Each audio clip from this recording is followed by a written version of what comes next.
Hold on to your seats, gossip lovers, because we're about to dive into a scandal so juicy, it'll make your head spin. Remember Shyne, the rapper who seemed to vanish into thin air after a nightclub shooting in 1999? Well, he's back with a vengeance, and he's spilling some piping hot tea about none other than hip-hop mogul Sean Diddy Combs. Buckle up, because this story has more twists and turns than a roller coaster, and trust me, you won't want to miss a single detail. Picture this. It's 1999, and Diddy is on top of the world, arm in arm with his superstar girlfriend, Jennifer Lopez. They're living it up at a swanky New York City nightclub, surrounded by the glitterati of the music industry. But in the blink of an eye, their glamorous night turns into a nightmare. Shots ring out, chaos erupts, and when the dust settles, Shyne finds himself taking the fall for a crime he claims he didn't commit. Fast forward 25 years, and the truth is finally coming to light. And it's more explosive than anyone could have imagined. The drama all ties back to that fateful night in 1999. Diddy and J-Lo were the hottest couple in Tinseltown, hitting up a nightclub with Diddy's artist Shyne, who was signed to Bad Boy Records. Everything seemed fine until Diddy got into an argument with another partygoer. Next thing you know, guns are drawn and shots are fired. Multiple people got hit in the crossfire, but some eyewitnesses claimed it was Diddy who actually injured the victims. One witness even said that Diddy aimed straight at her and let loose. After the shooting, Diddy and J-Lo made a quick exit from the scene. Diddy allegedly tried to get his driver to take the fall, asking him to claim ownership of the gun. But the police saw right through this and arrested Diddy and J-Lo not long after. While J-Lo had her charges dropped in less than an hour, Diddy faced charges including trying to hide the weapon. However, Shyne had it worse. He was arrested for the shooting, with Diddy claiming that even though he pulled his gun, he didn't fire, and that Shyne was the one who did all the shooting. Shyne was charged and convicted on 2 counts of assault, reckless endangerment, and criminal possession of an illegal weapon. He was sentenced to 10 years in prison.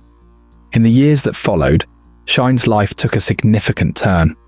After serving nearly 9 years in prison, he was deported to Belize, where he embraced his Jewish faith and eventually entered politics. In 2020, he won a seat in the Belize House of Representatives and currently serves as the opposition leader, working to strengthen relations between Belize and the US. As for Diddy, his legal troubles didn't end there.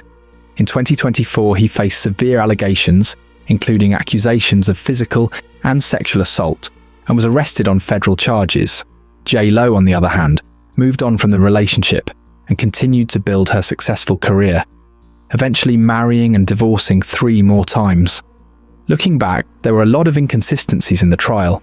Multiple eyewitnesses testified that they saw both Diddy and Shyne firing, with one victim even claiming that Diddy shot directly at her. Additionally, a ballistics expert noted that at least one injury could have been caused by a .40 caliber weapon, while Shyne was carrying a 9mm. 40 caliber shell casings were found at the scene, suggesting the involvement of a different firearm. Despite this compelling evidence, Shyne was convicted and sentenced to 10 years in prison. Now, about 25 years have passed, and everyone seemed to have put the situation behind them. Shyne has been living in Belize and has even become a well-respected politician, with some people gunning for him to run for Prime Minister sometime in the future. We all thought these days were behind Diddy, but here we are. Lawsuits are starting to pile up, and now the feds have thrown RICO charges into the mix after those Homeland Security raids. They're digging deep into every corner of Diddy's past with a magnifying glass. Part of that deep dive led to revisiting the 1999 investigation, which is now back in action. An old video of Diddy's former bodyguard, Gene Deal, just popped up, in which he's spilling the tea, claiming that Diddy paid people off to give false testimony against Shyne. According to Deal, those people were testifying, they were brought to Puff first, saying what they saw against Sean and what they saw Sean do. The DA didn't even know those people existed. But that's not all. An old interview with Shyne resurfaced, where he claimed that Diddy admitted to setting him up. Shyne said, "Puff apologised. He did apologise to me for that when we met in Paris. He did say that he could have handled it better, but he was under a lot of pressure from the lawyers to throw me under the bus. Diddy might have gotten away with this crime if he hadn't gotten so cocky and run his mouth about how he got away with it. This was included in a lawsuit by Lil Rod, who claimed, on another occasion while standing in Mr. Combs' bedroom, Mr. Jones was forced to watch as Mr. Combs displayed his gun and bragged about getting away with shooting people. Mr. Combs shared that he was responsible for the shooting in New York City with rapper Shyne. He shared that his artist and Mr. Combs' girlfriend at the time, Jennifer Lopez aka J-Lo, carried the gun into the club for him and passed him the gun after he got into an altercation with another individual. This got the public interested in the case again, and with the RICO case, well, let's just say that Diddy is in a whole lot of trouble. It gets even worse because one of the victims in the shooting has given her public testimony about how she was 100% sure that Diddy was the one who shot her. The woman, Natanya Rubin, claimed that during the trial, she testified saying, "I saw Mr. Combs pull out a black gun with his right hand. It felt like a flaming hot sledgehammer had hit me in the face." She also hinted that there was some cover-up happening, saying, "I didn't have any reason to believe that someone would not believe me. But as things unfolded, it was a very short period of time where I realised that that's what, in fact, was happening." Not long after that, Shyne had an interview where he confirmed that Diddy set him up. But it turns out that there was a lot more going on because, according to Shyne, Diddy visited him once when he was in prison. We don't know if Diddy's conscience was weighing on him and he wanted to apologise to Shyne for setting him up, or if he wanted to gloat for getting away with the crime, or if he just wanted to threaten Shyne into keeping his mouth shut. There's no way of knowing that because, according to Shyne, he didn't exactly give Diddy a chance to speak. Shyne immediately tried to throw hands with Diddy, saying, "He came to see me once and I think I tried to spit in his face."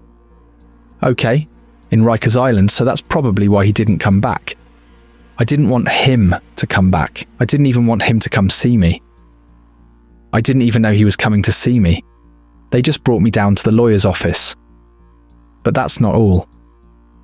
According to Shyne, he even considered suing Diddy. He said, "I thought about suing Diddy, but like I said, I'm focused on Belize. I'm focused on becoming the next Prime Minister of Belize." It's crazy how this situation has unfolded, but to Shyne's credit, he has managed to flip the situation around and has made something of himself, which is nothing short of impressive. To his credit, he seems to have gotten over the situation, which is impressive because 9 years in prison are no joke. Fans have been weighing in on the situation.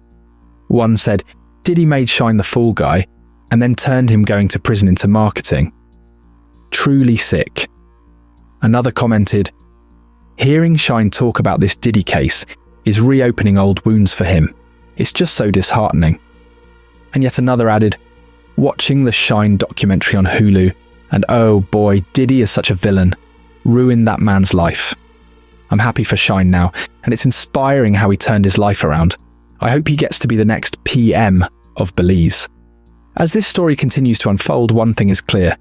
The truth always has a way of coming out, no matter how long it takes. And in the high-stakes world of hip-hop and Hollywood, the past is never truly buried. Stay tuned because something tells me this saga is far from over.